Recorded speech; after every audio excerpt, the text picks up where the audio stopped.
दोस्तों, अमेरिका के संसद के ऊपरी सदन में तब जबरदस्त हंगामा हो गया जब एक पूर्व मरीन यानी आप कह सकते हैं पूर्व सैनिक ने बीच में घुसकर जबरदस्त तरीके से अपनी सरकार को आईना दिखाते हुए सवाल पूछा कि इजराइल का युद्ध आखिर अमेरिकी क्यों लड़े। क्या ट्रंप ने ईरान में युद्ध छेड़कर अपने देश के अंदर एक बड़ी मुसीबत मोल ले ली है, एक ऐसी मुसीबत जिसकी कीमत न केवल वो बल्कि उनकी पूरी पार्टी नवंबर में होने वाले चुनाव में और आने वाले चुनाव में भारी कीमत के साथ चुकाएगी।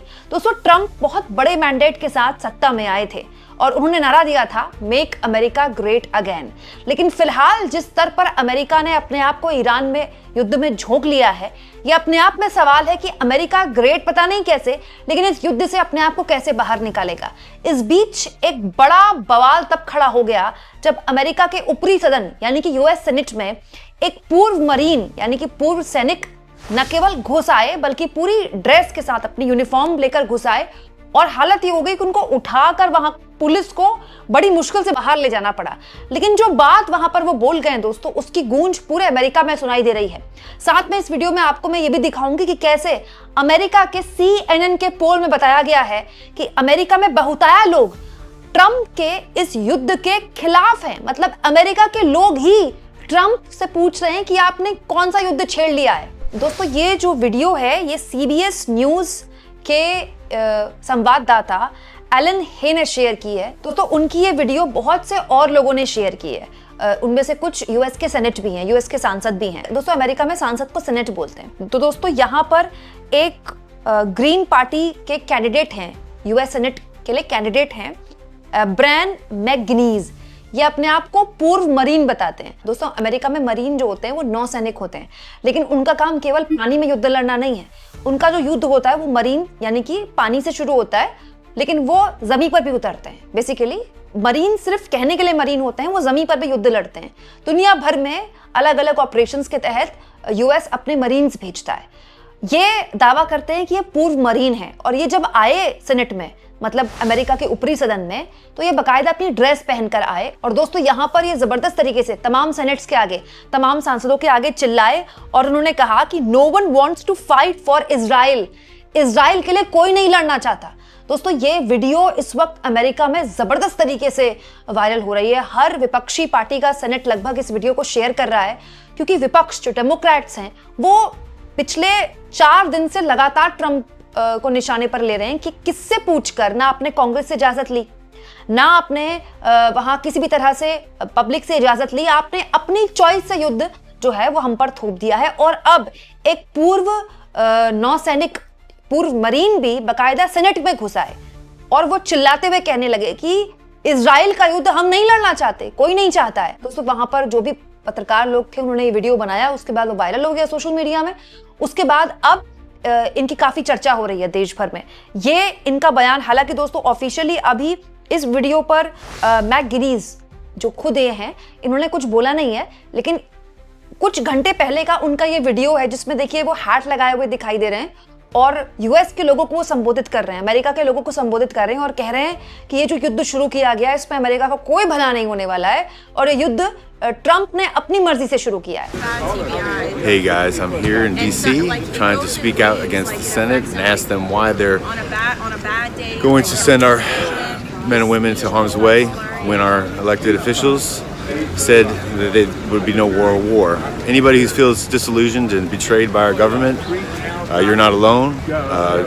Join us in demanding accountability for this betrayal. Free Palestine, free America. Let's go. दोस्तों, अगर आपको ऐसा लग रहा है कि ये बात कोई यूएस के पूर्व मरीन का विरोध है या फिर विपक्ष के कुछ सांसदों का विरोध है, नहीं, एक और बड़ी जानकारी मैं आपके लिए लेकर आई हूं दोस्तों। CNN ने एक पोल किया है। बेसिकली दोस्तों, CNN हो चाहे वहां के दूसरे न्यूज चैनल्स हो, वो हमेशा साल के 365 दिन वहां पोल चलते रहते हैं। उसी पोल के अकॉर्डिंग वहां की जो सरकारें हैं उनके फैसले कितने पसंद किए जा रहे हैं, नहीं किए जा रहे हैं, उसी वक्त पता चल जाता है। हमारे यहाँ जैसे पोल होते हैं वैसे वहाँ नहीं होते हैं कि साल में एक बार मोदी विश्व गुरु बन गए या फिर मूड ऑफ द नेशन, इस टाइप का नहीं होता है।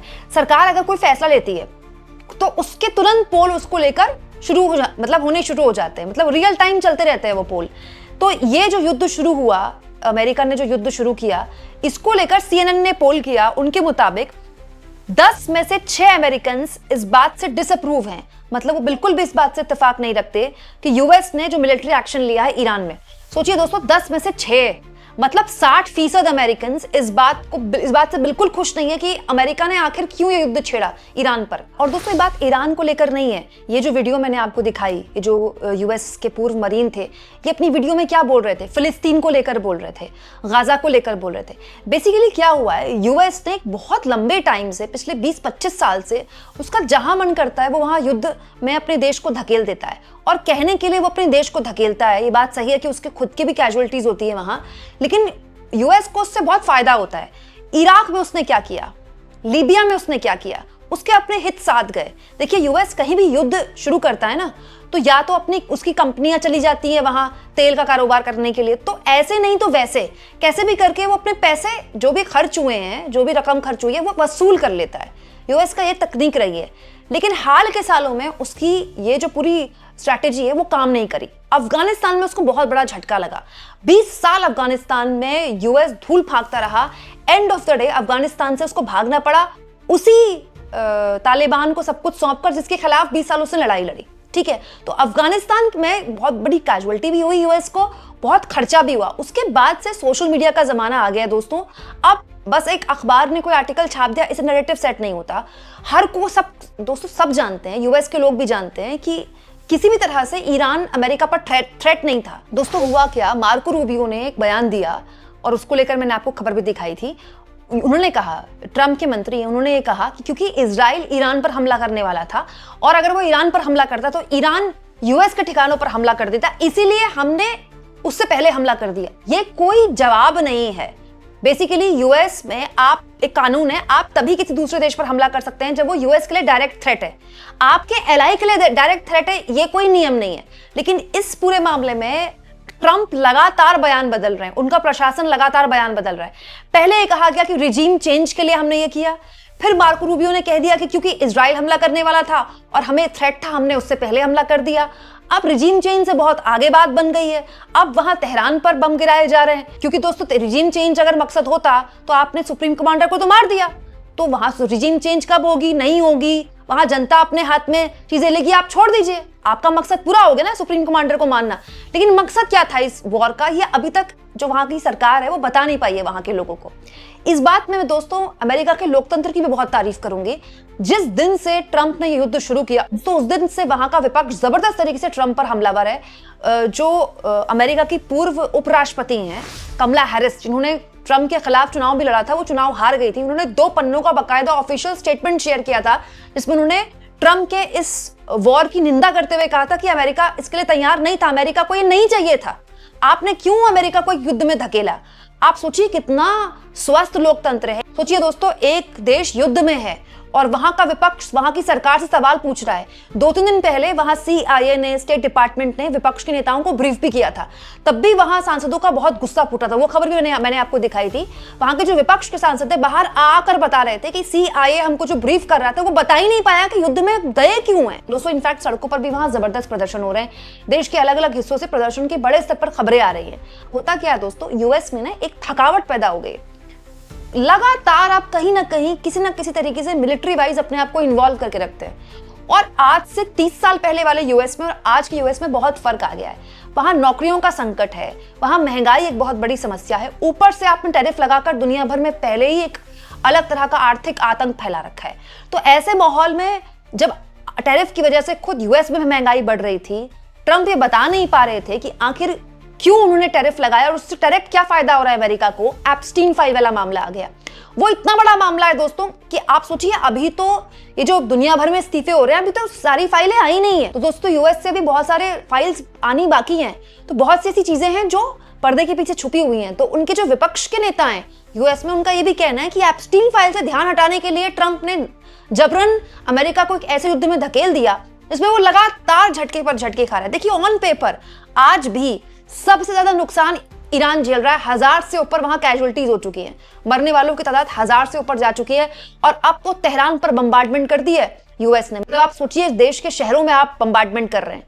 लेकिन ये बात भी सच है कि जितना नुकसान ईरान ने मचा दिया, जितना मतलब मिडिल ईस्ट में हालत खराब कर दी ईरान ने, न केवल मिडिल ईस्ट के देशों की बल्कि यूएस के बेसिस को निशाना बना दिया, यूएस को अपनी एम्बेसीज बंद करके वहां से जाना पड़ा। यह बताता है कि अमेरिका इसके लिए बिल्कुल तैयार नहीं था। अगर होता तो अपने जितने भी लोग हैं ना वो मिडिल ईस्ट से अब नहीं बोलता वहां से निकल जाइए, पहले ही बोल देता। अब तो वहां फ्लाइट ही नहीं चल रही है। तो ये बताता है दोस्तों कि अमेरिका के अंदर भी इस युद्ध को लेकर जबरदस्त तरीके से असंतोष है। बताइए, अगर 10 में से 6 लोग कह रहे हैं कि ये गलत है युद्ध, तो सोचिए ट्रंप कितनी बुरी तरह से राजनीतिक तौर पर फंस गए और साथ में उनकी पार्टी फंस गई है। दोस्तों, हो सकता है ट्रंप को चुनाव करना पड़ी हो, जैसा कि वो बोलते हैं, उनको कोई फर्क नहीं पड़ता नवंबर में होने वाले चुनाव को, लेकिन उनकी पार्टी को तो चुनाव लड़ना है ना, रिपब्लिकन्स को। आप इस मुद्दे पर क्या सोचते हैं? कमेंट बॉक्स में जरूर लिखें।